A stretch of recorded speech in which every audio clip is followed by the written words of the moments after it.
Good afternoon, everyone. I am Ankita Chopra, Student Manager of BIMM.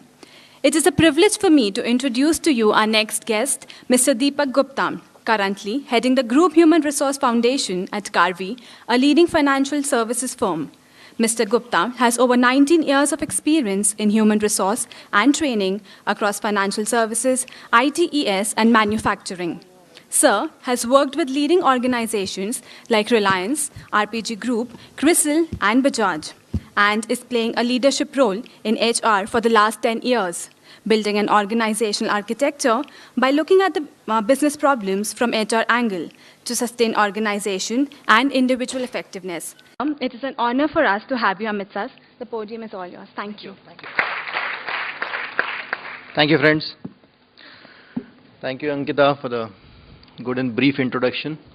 But a lot more thanks to Dr. Bala for inviting me over, and for Suresh to try to accommodate me and flying me down from Hyderabad for this occasion. Thank you to all of you. It's always a pleasure to come here, friends. You know, I've been coming in to this campus for the last 10 odd years. I think the first time that I would have come would have been when there was one odd building on the side which was a hostel, and a small setup on the other side which has Mr. Bala's office. And I remember sharing his dabba in his office. And it's such a wonderful feeling that I get, you know, when we talk about growth all around us. I look at your institute, BIMM, and say, my God, we don't have to go out and look for growth. We can just look at BIMM and see how BIMM has grown year after year after year. Fantastic achievement. Yeah. And I salute Professor Bala for what he has created. Also, friends, as I would get set into trying to talk about this subject, when I got a call from Suresh, I generally asked him, you know, what is the subject? And Suresh, in his own style, always tells me that, don't worry, you can come and talk about anything. And I was insisting, no, just tell me a topic, you know, it makes sense. And he said, Deepak, don't worry, my students are good enough, they can get the best out of you in whatever topic you come with. And I was quite pleased, actually, that now I can go and talk about whatever I feel and want to. Then I get a mail which says that there is a clear topic. Challenges in managing business. And I was like, oh my God, I wish I had not spoken to Suresh about a topic. You know. Why, friends? Because this is not the subject that I have ever spoken on, honestly. It's a subject that I've dealt with, it's a subject that we have lived with, and a subject that we have kind of keep it as in our minds as part of life, because challenges are always going to be there. And being an HR professional, we generally work on the peripheral of businesses. Okay, so whatever business does, we adopt, and we kind of try and do whatever is possible under the sun to facilitate the business change or challenge. So for me, it's a new subject, but I know we have an excellent audience in front of me, and we both together will be able to get the best out of me, right? Friends, I have a small layout of a presentation, but I don't know how much of it I'm going to stick with. But since we are on this subject, and I'm not going to be talking much about HR, because HR is not something which is the core for business, and as I said, it is peripheral to business. So let's first understand the business environment. I know somebody would have taken you through these slides, and you know, I beg your pardon if that has already happened, but let me still set the context for myself and for you as to what is a business environment. Okay, now the business environment is couple of layers over which or under which the organization is operating. Okay, and there are plenty of them actually. For example, you have a range of of environmental issues around which you have to operate. And some of them are macro issues, okay, which is like the political system of the country, for example, and politics decides how you work and how you function in the organization. It is the entire economic environment of the country, okay, which is about what are the interest rates, how they are going, whether there is finance coming, whether there is international money that can come in, okay, what is happening to growth, what is happening to deficit, what is the rate of growth of the country, the GDP, what is the demand situation. All that is the economic environment in which we all operate. There is a technological environment. Obviously, all of us are now aware that technology is one of the biggest driver of all change, and we all have to operate in a technological environment because technology is the only way through which we are able to communicate seamlessly, shrunk data, transfer data, analyze data, and it has brought down our cost of communication considerably. And it has become a matter of huge potential and differentiation and competitiveness for all organizations. Okay? So that's the third environment in which we operate. The fourth is the socio-cultural environment. Okay? When I mean socio-cultural, actually I mean the aspiration of people around us, the new generation that is coming, the consumerism that is happening because of them, the generation Y that Anit spoke about. So there are a lot of these things. What would they want to do? Are they enterprising? Are they from the service organizations? What they want to do? What is the aspiration of the new generation?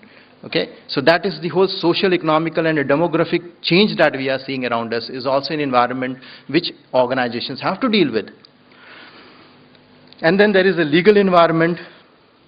The legal environment is the various regulatory bodies in the country, plus the courts, which are very important for any business to operate and go back and use the arbitration mechanism in the country, which is provided by the very good judiciary of the country. And then there is, on top of all around this, is the huge globalization that is happening, and also the localization of the globalization that we talk about. Okay, so we have to operate in that environment because something's happening abroad is affecting us. Okay, and being in the financial services, somebody, as we say, sneezes in the US and we are catching cold in India. Okay, somebody who in India who gets up, goes to his website, finds a beautiful product and says, hey, I think I can order this over the net. I don't want an Indian company to give this to me. That's globalization. And a lot of things are changing because today it is a global world and I need not transact only in India. And all because of technology, the time, space, data, the way it has shrunk, it has actually made all of us global. And the competition also to a very large extent is global. You can't afford to be India competitive or locally competitive. If you have a product or if you have a service, you damn be globally competitive, and that is where you would get any valuation or any profitability of the kind of work that you are doing. So this, my friend, is the micro, okay? The macro environment in which a company operates. Does a company have too much of a control on this environment? Can I hear any voices? Actually, a company has very little control on all this. Okay? In fact, it can get psyched and tired if it starts thinking that it has to control any of this. It can only, at best, influence some of these environments. Okay? And if there is a huge confluence of 50 companies coming together and trying to say, I want a regulatory change, maybe that can happen. In isolation and as an individual player, none of the companies are able to do much about this. On the other side, friend, is the micro environment. Okay, when I say micro environment, it is your domain as to what the company is good at. Okay, every company, every human being, after some time will have a domain. I'm specialized in this. I know this best. I can do this better than anybody else. So that's the domain of the company. The platform. How efficient is your platform of delivery and services? You know, how your sales force is structured, how your CRM is getting managed. That's the platform in which you operate. The location, that's also very important. Which location are you there? Are you near to the port, near to a big city? Do you have talent available with you? Do you have land? All this is becoming bigger issues nowadays. The people that you have, the competitiveness of the people, the wisdom of the people, the knowledge of the people. Are they good, knowledgeable people with you? Are you able to attract talent? These are micro issues of the, which are also very environmental. Gender mix, relationship that you have with the community, the unionism that we are talking about. You know, is there a union also sitting in your company? Can it affect your environment? Yes, it certainly can. So these are the micro and the macro environment in which an organization is operating. So you can see there's so many things that can influence how good or bad you're going to do. And these are just the environmental aspects. So we are not talking about individuals yet. Okay? So I'm sorry, this is a little academic, but I thought I should set the context as what the business environment is, and then let's move to understand also how India has, or Indian businesses have evolved. Okay? Let me give you a feel. I'm sure some of you would have read this and some of you already know some of this. But how has India evolved as a economic power is very important for us to know, because this will set the path and bring us to the time and moment that we are here. Okay? So there was an era, as we all know, of which is the licensed Raj, pre-liberalization era that we call it, where India was a free country, India had become a free country, and there were some very prominent houses, business houses, who also had great relationship, managed to get licenses. Everybody was given a license to operate in a certain sector. Somebody was given auto, and somebody was given cement, and somebody was given steel, and somebody was given communication, and so on and so forth. Okay? While this was happening, government was also more on the socialistic pattern and said, you know, but the core industries I should not give away. I don't want it to be in private hands, so I will run factories. I will, obviously defense I have to run, railways I have to run, and no questions about that. But they said power I would like to supply, roads I would like to build, okay, schools I would like to run, and so on and so forth. So a lot of things were in the hands. Steel also was in the hands of government, cement in the hands of government, cables in the hands of government, and big monoliths, as the public sector as we know them, grew in that period. Okay, no competition, maybe subsidies, maybe not, I don't know, but huge bureaucratic, large organization which would actually cater to the demand and supply, situation in India. And anybody can imagine what was the growth rate during that period that the country had? Perfect. I think you guys are all clued on. So it was known as the Hindu rate of return, or growth, sorry, Hindu rate of growth, which was about 3%. Okay, and that is how the country was also growing. Then 1991, we set off to the liberalization era, or what we call the privatization. Liberalization, industries got opened up. The government said, okay, no license required. Please go ahead and open whatever you want. Why did the government not say earlier? I mean, there would be very good reasons why the government did not allow entrepreneurs to go and invest in existing fields, because they didn't want resources to get wasted. They didn't want too much competition, because there's more product in one area, less product in some other area. They wanted to balance growth. So we give it to them, and we don't second guess whether they did it right or wrong, but this is what history is. So 91 came privatization, and with privatization came all sectors became open. Not all, I think still defense, railways did not open up. And when they opened up also, they did not open up for foreign investment at times. They opened up for the Indian entrepreneurs so that they could take the advantage of the whole privatization of the country. A lot of PSUs were sold, stakes were sold. Some of them are continue to happen in the same manner. Some of this is still happening. And then came where private players, entrepreneurs came forward, said, okay, I will build a steel plant, I will build another car plant, and I can have a scooter plant, and I can have commodities play, and I can have a telecom play. Government got a little ambitious here, and I would say maybe rightly, and the thought which was that government should only be in utility started sinking into the government, saying, yes, I think my job is not to run factories, my job is not to run utilities, my job is only to provide the basic hygiene to the citizens of India, which is maybe I will do municipal work, and I will do roads, Okay, I will do infrastructure, and the rest let it be given to the private players. And a lot of this opened up for the private players. And what private players needed thereafter was money, because to invest in such projects you need lots of money, and this money had to come from abroad. Not everything was available in the country, and a lot of FDI started happening, investment started happening, PE firms came into India, and with the help of that investment and with the internal money that we had, we set up huge projects. And and the growth rate of the country, I'm sure you all know, went up to about as high as about 9.5 to 10%. That's the kind of growth rate that India had seen from 91 to about 99, and then we had a global slump in 2001 to 2004, and thereafter again you have seen fantastic growth till the recent slump that we are talking. So this was the privatization era.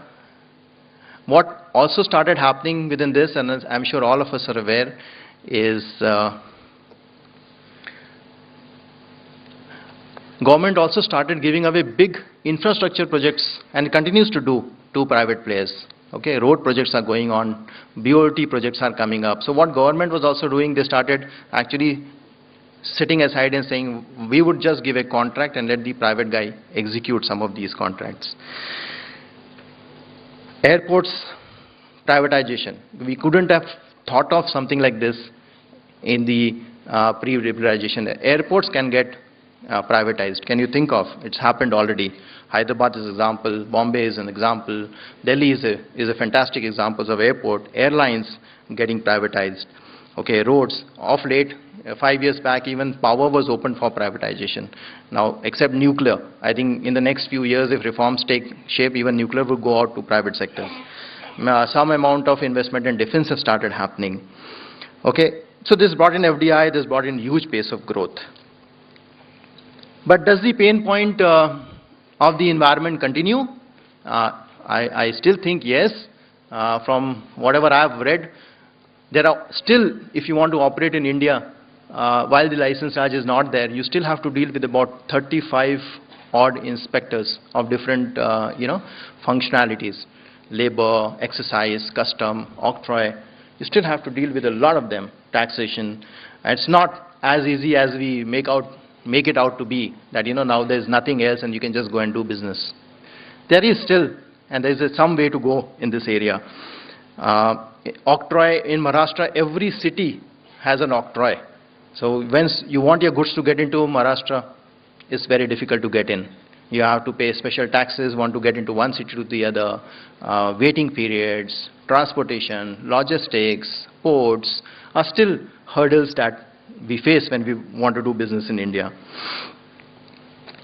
Corruption, I think, the first thing that came to my mind when I was talking about this subject was, I'm sure this is a very hot subject, because so much is being talked about in that space, okay, with what we have seen in IRB, what we have seen in the 2G scams that we hear about, what I've read today in the newspapers on Boni Chadha, so you see, sorry, Monty Chadha, sorry. Stand corrected, Monty Chadha. You guys are more clued than I am. Monty.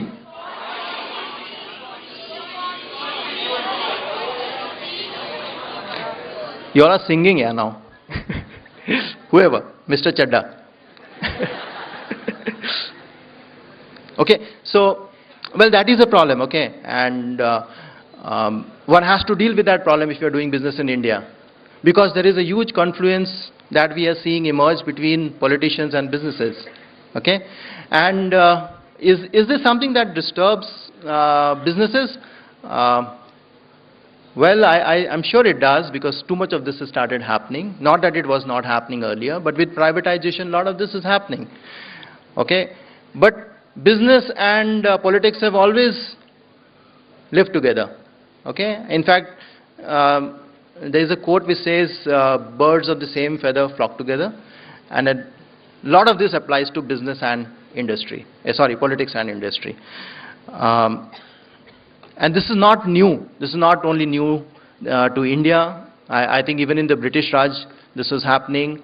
Liberalization, this was happening. In fact, even if you go and read Chanakya, which is 2,000 years back, you will realize that businessmen and kings had, or rulers had very good relationships. Because you can't survive, one cannot survive without the other, and both need each other for their own growth as well as growth of the country.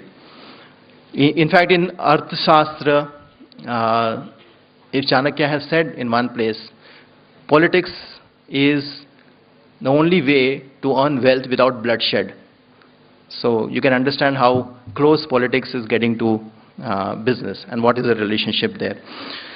So these, some of these are the pain points, and let me move to what are the change drivers. Okay, so all these environmental issues and the evolution of the Indian industry, what has, and the globalization around it, okay, which is a very, very important factor also. Some of these, I think globalization is a driver for a lot of these changes also. So what is it doing? Privatization and investment has started happening. So big way investment you are seeing in India happening. You know, you hear of projects of 4,000 crores, 5,000 crores every other day. So that's the kind of scope and breadth of investment that has started happening at the private level. Okay. FDIs are needed for the same. Infrastructures are getting created, huge infrastructures, double lanes, Agra, Delhi. You can't imagine this kind of infrastructure, I mean, that we are talking today. It's like almost at a global scale kind of infrastructure. When you see the airports, when you see the roadways, it's getting really set up in India. Okay. So there is huge investment on one side. So that's the point. Investment has started happening. Okay. And this is a cycle. Okay. Unless investment happens, investment will lead to some kind of consumption. Okay. Is there a consumption in India? Yes. There is a huge consumption because we are the, as we discovered, and we all know also, we are the second largest populated country in the world, you know, and maybe will soon become the most populated country in the world, and aspiring, you know, young generation in front of us. So there is a lot of consumption and what we call demand-driven growth. Okay, which is extremely beautiful for a country like India, because demand is also within India. I don't have to create goods and then try and wait somebody globally to pick them up. I'm sure I can sell it in India itself, and there will be demand for that. There is a rising income level, because if investments are happening, jobs are getting created. Okay, and if jobs are getting created, income levels are also rising. And honestly, there has been, because of the license Raj and other things, shortage of a lot of goods. You know, you remember those 13 years waiting periods, and you know, there's a very common thing about Bajaj scooter, wait for 13 years, telephone connection, wait for 4 years, 5 years. So there was a need, and there were markets which have not been penetrated at all. So all this is opening up. Housing was not available to people. Okay, so now housing sector, you're seeing the whole boom coming in the housing sector. Telecommunication, phones, landlines were waiting periods of 5 years and 6 years. And now you have a whole boom happening in that whole area, and everybody, right from you know, your cleaner to your maid to the CEO will have a phone, and does have a phone, and the penetration level has gone up to as much as 70–75% in that area. Same with durables, jewelries, fashion wear. So there's a lot of consumerism and demand that has started taking place, because there is investment happening. Somebody has to buy that. Some of it is getting fueled through marketing and media and other aspects. And because you have rising income levels and rising aspiration, you will go and buy those products. And the third thing that is happening in terms of this growth cycle is the outsourcing bit. You know, India is becoming a hub for, say, auto components. Okay, you manufacture in India, we have shrunk the space. It doesn't matter, you can manufacture in India, supply to anywhere else. So you are a global supplier for auto components. All of a sudden, we find Pune itself is a global hub for auto component manufacturing, one of the largest in the country. We have engineering goods, which is getting outsourced. Plant is being set up somewhere. India is supplying a small part from here into that particular plant. So that kind of thing is happening. Software and IT, yes, we all know India is the biggest exporter of applications, software and IT products. Okay, there would not be any firm, I would believe, in at least the Western world, which would not have an Indian software engineer working in their company. Okay, even if it is a local government company, even they would have deployed an Indian software engineer and would be importing software from India. And obviously, other kinds of outsourced items like tourism is also in some sense outsourced. Medical tourism, all these are kind of items which are fueling the kind of growth that we are seeing in India. So you have to sum it up, the investments happening on one end, you have consumerism happening and demand-led growth, which is giving shape to demand-led growth, and a lot of outsourcing that India is doing. So these are the changing drivers of the Indian economy as of today. All this, friends, has a domino effect on what we see in business. While we say this is all good and great, and yes, it is, because in the world that we live today is far, far superior to the world in which our fathers lived. And if you would have spoken to them, they would have said this is far better than what their grandfathers or fathers lived. Okay, and I think it's a fantastic world today. Information on the tip of the finger, communication on the tip of the finger, safety, security, laws to protect you, freedom.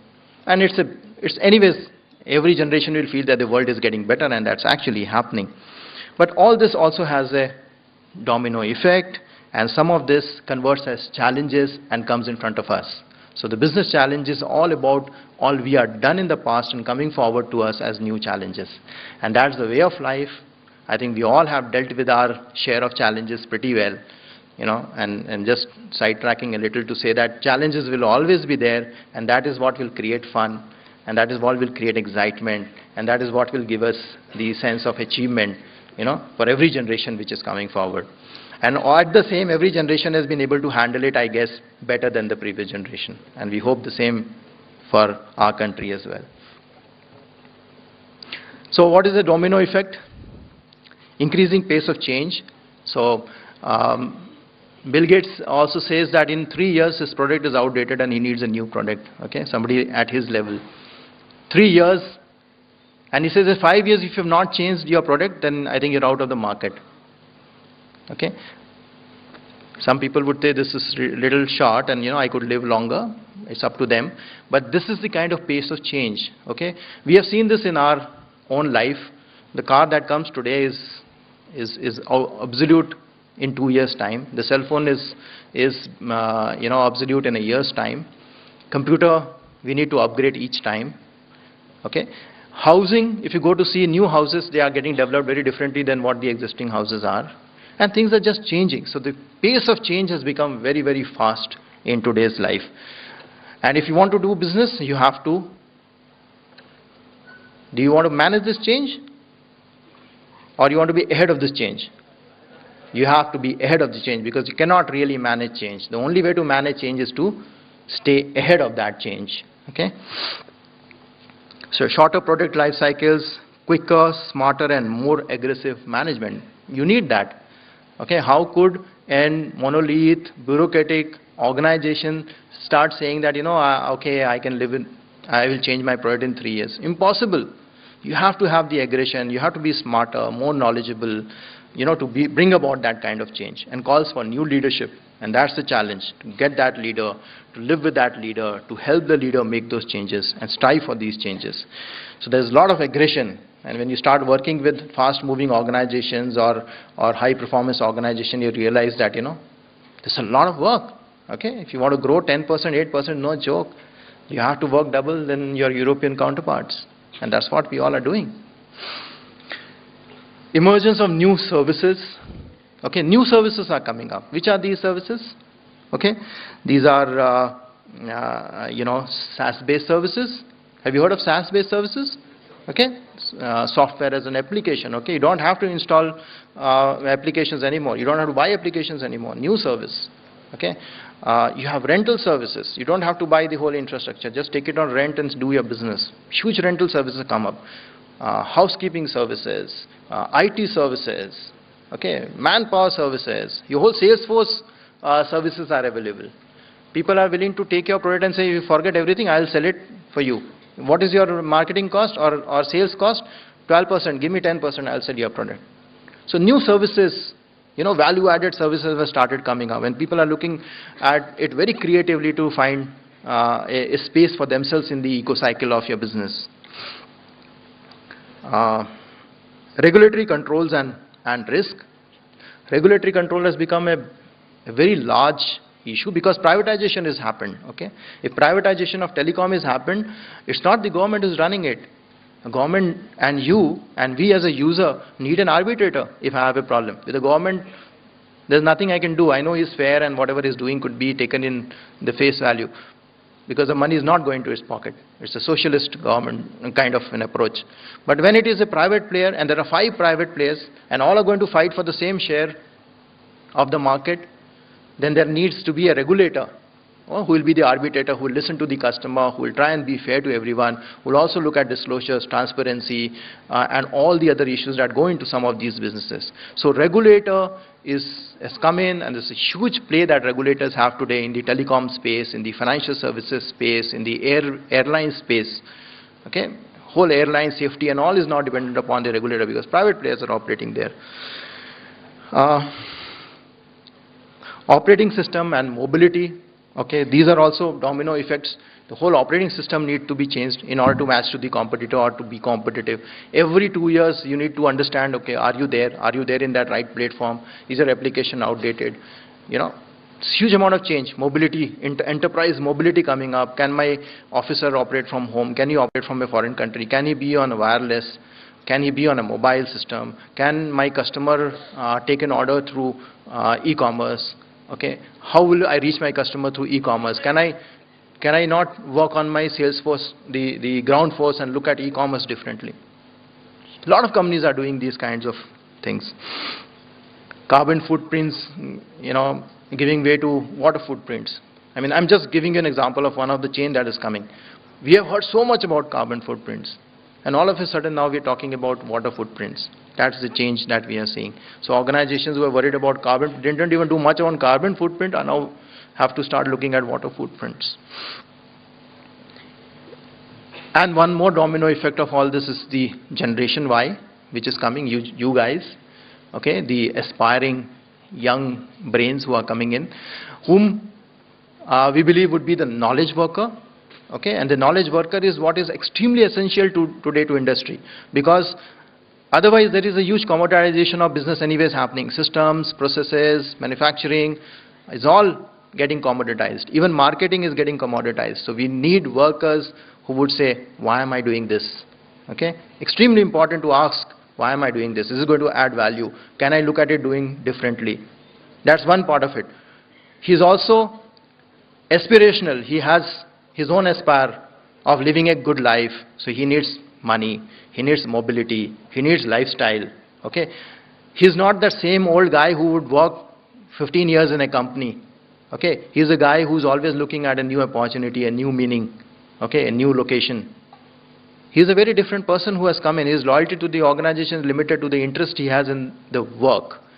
And if the work is inspiring and interesting and has money and meaning, more money than meaning or whatever, he's going to be with you. Otherwise, this guy is going to be out. So that's a big challenge that is coming to face organizations.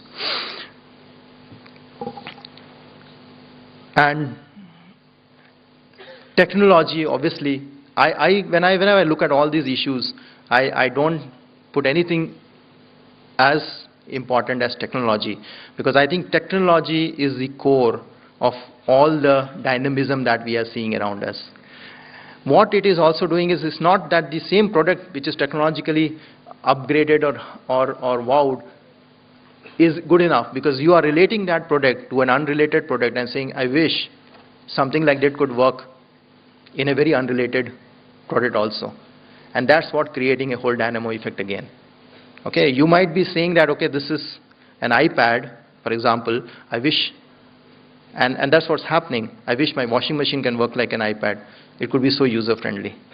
My car could work like one. And that's disrupting the entire industry thinking.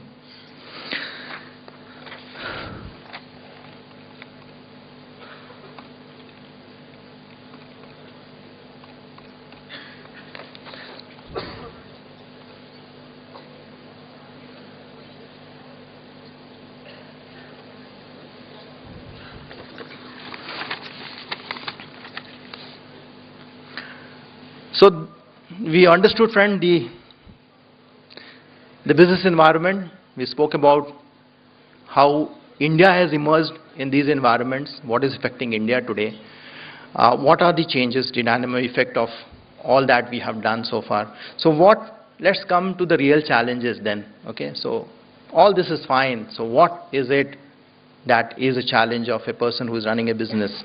And I'm looking at it more from a CEO's point of view, okay, as to what does the CEO think is his challenge today.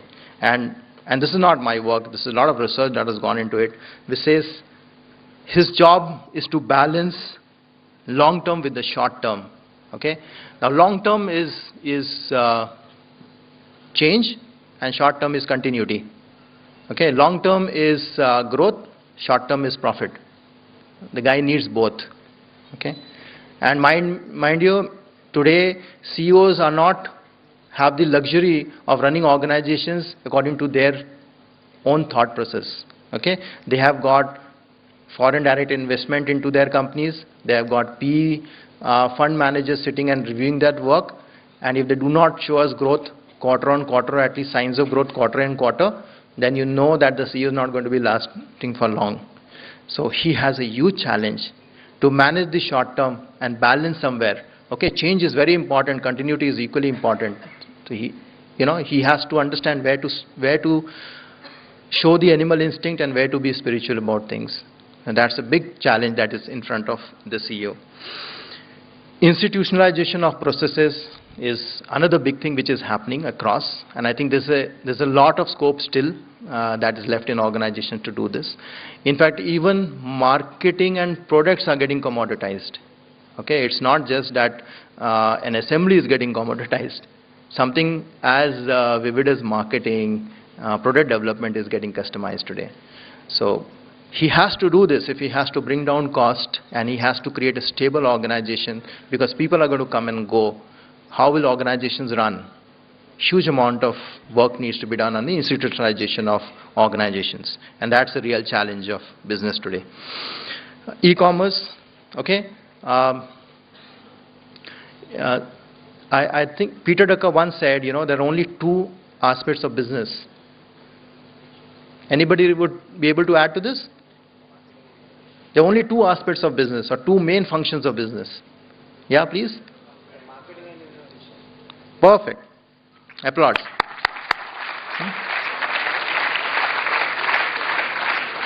And we keep forgetting this, friends, Not only we, even at the icons of industry keep forgetting this, that it is only two main functions, marketing and innovation, and everything else is a cost. So when somebody, lightly speaking, somebody says HR is a cost, I said, hang on, other than marketing and innovation, everything else is a cost. Okay. So e-commerce is a new way of doing business. You may not want, sales is a cost. Okay, e-commerce is a very, very low cost in comparison. So what to adopt? Maybe both.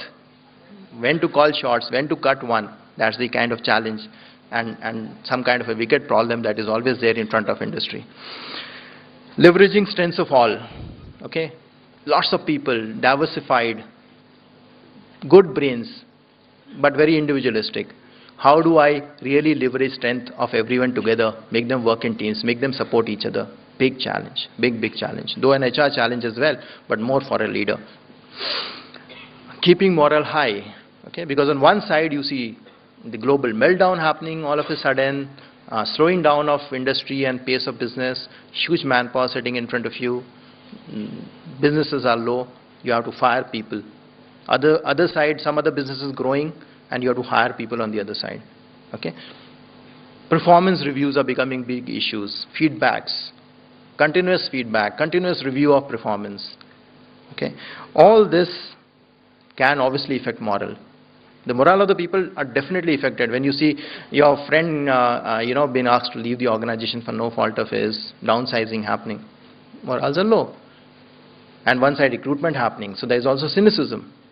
There's cynicism, and that is going to be a problem in the organization, and the CEO and business leaders have to know that that is a problem and still has to keep the morale high. So there are new ways and new methods to ensure that he still is able to communicate to his people and keep the morale going high. And all that needs to be done about this. It's extremely important that the morale of your workforce is high, otherwise you're not going anywhere.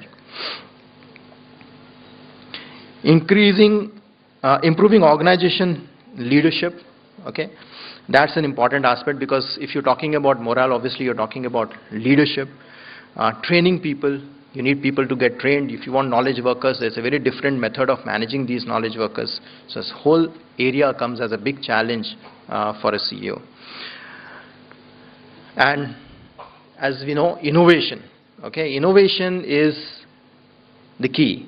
Innovation is the biggest thing, because so much of shortening of product cycles, globalization, new products coming in, the only way to stand out is innovation.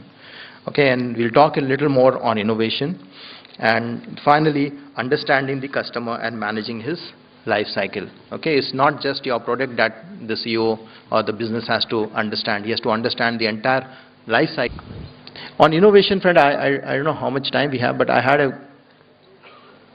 just wanted to tell you quickly, innovation is becoming a very big thing in industry.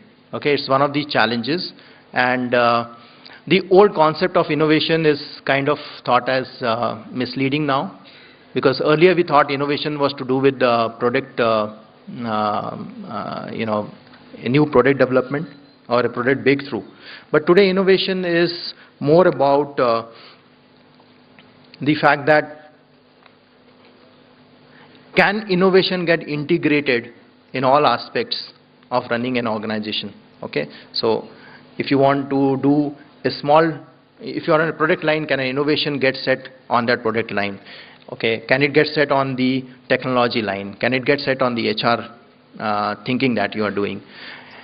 It has to be integrated across organization rather than just doing an R&D in one center, and that's a new thought process that is coming up. And why it is coming up? Because in reality, when organizations look at ideas, out of maybe millions of ideas that all put together all organizations get, only a few get approvals. Okay, so few ideas will get approval, out of which again 1 or 2 will be dropped and funding will be done for the balance. And when funding is happening, 60% of these ideas are again dropped for whatever reason. Okay, timing is not right and so on and so forth. Those are dropped. Out of the 40% that finally come out as products, how many fail? 40% of them fail. And I think some people would be even more conservative to say 60% would fail. So out of so many thought process and man hours, millions of thoughts that are coming, a minuscule percentage, 3 or 4% maybe, is finally that you see as a product. And imagine the kind of woeful loss of resources and money that organizations actually do in this area. And innovation is the key, don't forget that. And innovation not about a product development, that is the only thing. Innovation, in order to be sustained in an organization, needs a complete integrated approach. Okay, and today innovation is the only way you can differentiate your product. Okay, and if you remember, and if I can recall Jeff Trott, that is what we practice in Bajaj. Jeff Trott says that if your product is 10% different, don't expect anybody to even look at it. Okay, 10% differentiation between one cell phone or the other, or one bike or the other. And here, if somebody is giving 70 liters and somebody is trying to say, I will give you 77 liters, he's saying, don't even bother. Don't even bring that product to market. Nobody will look at it.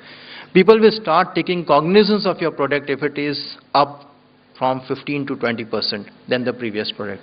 Then they will give you an eyeball for that matter. They will listen to you. They will understand you. And if your product is 20% up to 30%, that is where people are going to buy your product. Okay? And this is not about breakthrough technology. This is about continuous improvement and innovation across all lines of business. And that could be, disruptive in nature. It could be product innovation, platform innovation, value innovation, R&D innovation. Within R&D also, how the R&D will function. It's not just your product, it's the customer, understanding the whole customer life cycle and so on and so forth. And the list can just go on. But innovation, if practice, will help you solve simple problems of a process or a line. It will help you solve a complex problem which is integrated across organization, and will also help you solve a wicked problem. A wicked problem is best defined as a problem which we don't know whether it is a problem. So we don't even know how to define the problem, and you want a solution of that problem. So neither the problem is known nor the solution is known. And there are such problems, okay, which are there in organization and institutions, which you have to start working before it becomes a real serious problem. And those are the wicked problems which innovation can help solve. A good example of that is Salesforce.com. Do you know Salesforce.com? Okay. It's a very good example of how innovation has happened in that particular sector. Okay, to quickly take you through Salesforce.com, it's about Mark Bentoff. Mark Bentoff worked for Oracle, okay, and he left Oracle, took a 6-month sabbatical, and he had this resolve and the vision to say that SaaS will be the next best platform. Okay, why should enterprise develop an enterprise application? Let them come, take on the web, take certain space, rent it out, and do their application. Use my application. It is more or less a CRM application. Okay, well, there are many other products today, but it is by and large a CRM application. He started off in '99, and when the .com boom had started. Okay, I don't know how many of you remember, but that was a big .com boom that was happening, and he started off then, and he said, I will set it on the web. And this is, for those who want to understand it differently, it's like having, instead of Outlook, working on Google or Yahoo emails, okay, which means all your data is sitting with somebody else, okay, not on your server. So the bubble of .com burst, okay, and investors pulled their plug and said, Mark, this is not the business model that will work. How will anybody give you his precious data to be sitting on the cloud? You got stupid. You cannot be thinking of a model like that. Nobody will come to you and nobody will give you business. But Mark had the resolve that no, I want to make this whole business cheaper, and I want to bring a model where even small companies can come and use a CRM software which is world class at maybe 1/10 the price that it would take to buy such a software. And he stood by his resolve, and I think 2 years back he was a $1 billion company, extremely successful, and the biggest cloud computing company of the world. Okay, so there is a moral to this whole story. Okay, that if you have a great proposition and a good idea, you have to push through your idea very hard, and you have to have the resolve to kind of live with the being non-flexible and not even listening to customers at times.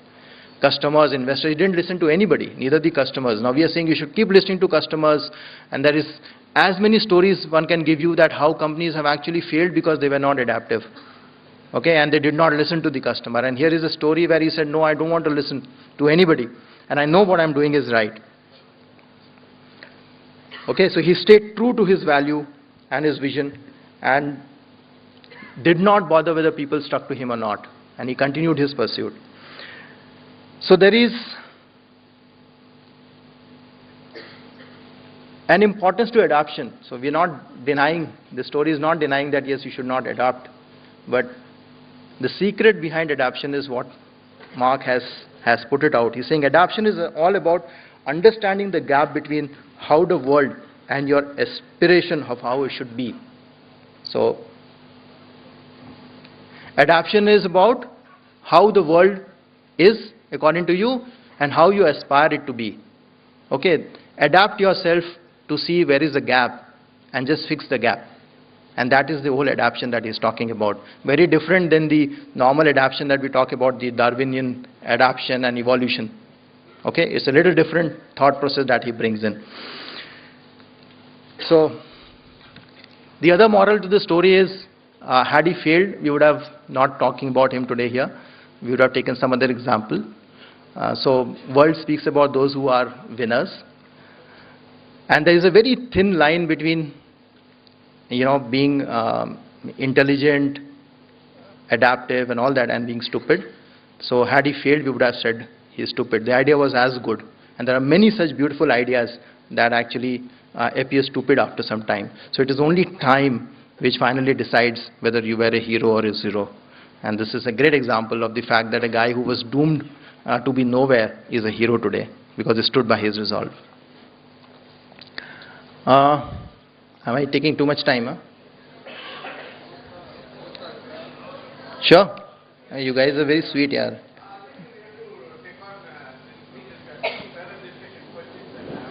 Huh. Okay, I'll try to, sir. I think I've spoken about this, okay, how the customer is evolving because of the TV, the internet, okay, the media exposure that he has, and his expectations are also rising. Every day he has a new expectation about the product. So that expectation bar is continuously rising for a customer. And that is a big challenge for business today. Okay, customers' expectation of, as I said, the iPod, can actually set a domino effect for Whirlpool. Okay, so Whirlpool has to learn from maybe Apple. You don't know. A car guy has to learn from an interior guy who does a house, or a house guy, a guy who's making an interior has to learn from the car. The car guys are thinking about how can I play music depending upon the heartbeat of the driver or the owner of the car. Can I really identify his facial expression and his heartbeat and his blood pressure and give him a music that suits him? I mean, these are the kind of domino shifts that is happening because of one product being good. Okay? So, very important for businesses to understand the customer life cycle and his journey. And his journey starts with engaging with the product, and he today doesn't engage with the product otherwise because he has all the information on the fingertip. He will research and he will have the awareness to go and buy a product. Then he would buy a product. So he will not otherwise go and buy a product. Then he will use it. It will be a first time out of box experience. Otherwise he's not going to take it. Okay, and India, I don't know, but abroad, if you're buying a product, you can go and return it after a few months, after usage, and saying, I don't like the product. I'm sure that will come to India as well. So it has to be an out-of-box experience. Then there will be a beginner. There will be a person who's advanced, who wants customization of that product at a certain stage.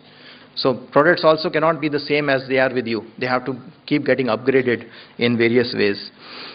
Then he would share, and there will be word of mouth that would happen, and then he would want a new experience after some time. So there is going to be replenishment and disposal of assets are going to happen. That is the journey that any customer is going to take. And this is the journey that organizations have to now manage. It is not about giving one product. It is about taking him through the journey, understanding gaps in this journey, unsatisfaction in his journey, and trying to fill that gap, which is the big challenge that is coming forward. Auto companies are doing this very well, friends. Okay, they look at your pocket, they tell you we have different cars for your size. They will also tell you they have loan arrangements. Okay, they will also give you insurance. They will also give you backup service. They will also give you maintenance.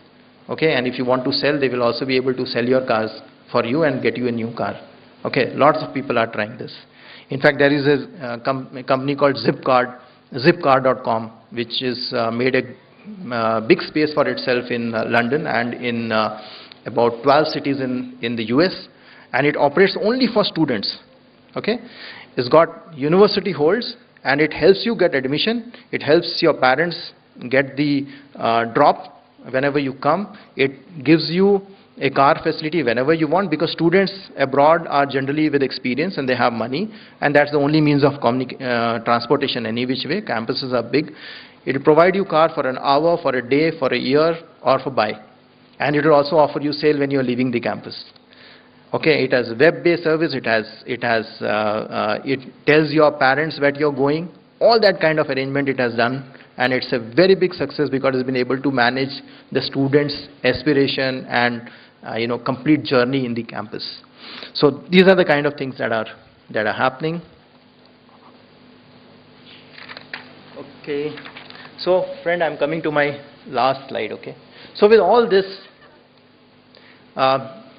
exposure, huge burst of information, media hype, too many things happening, okay, too many things, balls in the air.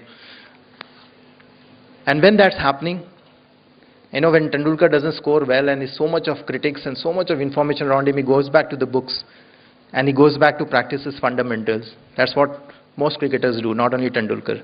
And I think it happens with all of us.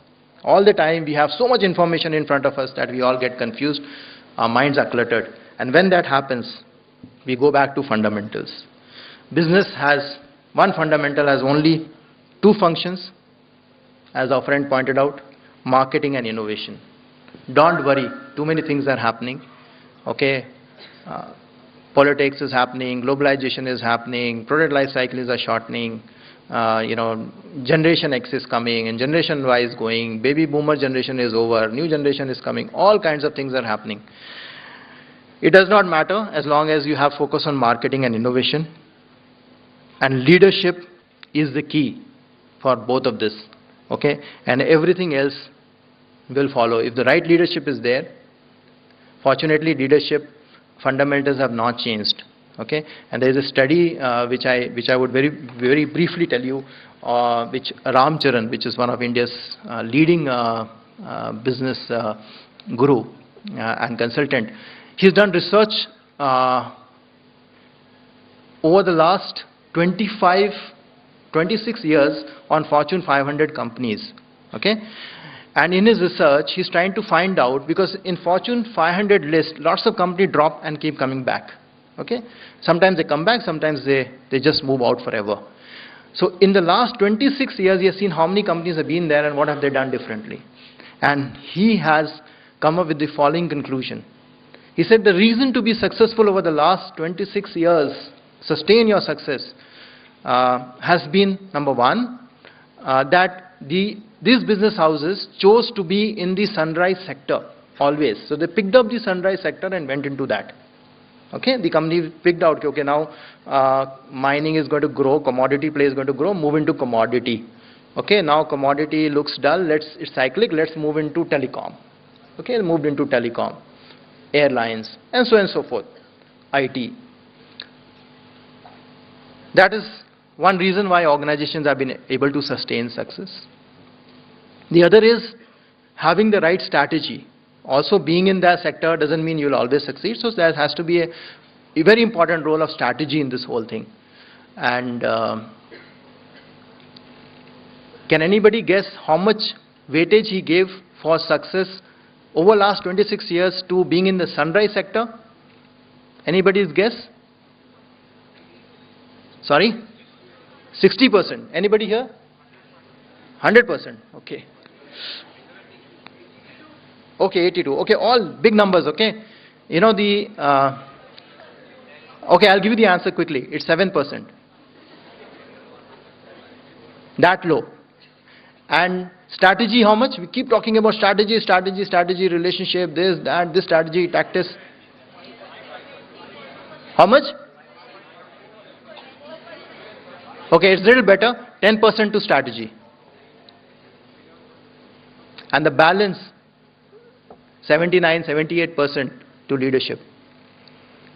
He's saying if you have the right leader, everything follows. Okay? And the leader is the one who should have the resolve, okay, that I have a vision and I have the resolve to take this to conclusion, and I will build a organization architecture which will help me translate my vision into reality. Okay?